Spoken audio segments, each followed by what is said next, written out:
This is the 2025 Nissan Leaf S. The EPA range on this is 149 miles. Let's get into the video.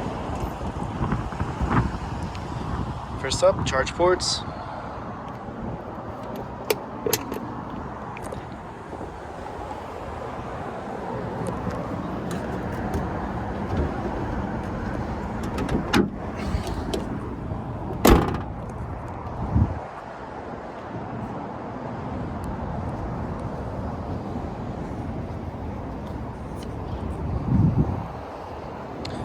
Next up, the trunk.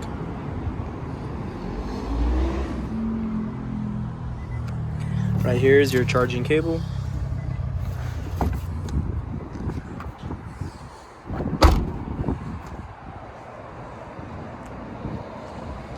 Moving on to the rear seats.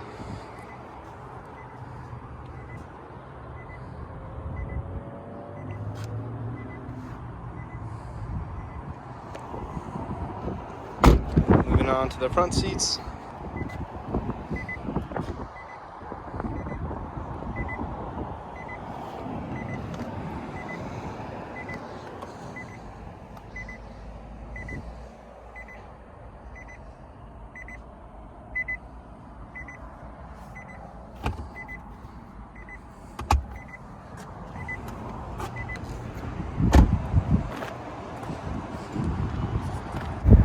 All right, that is the 2025 Nissan Leaf S.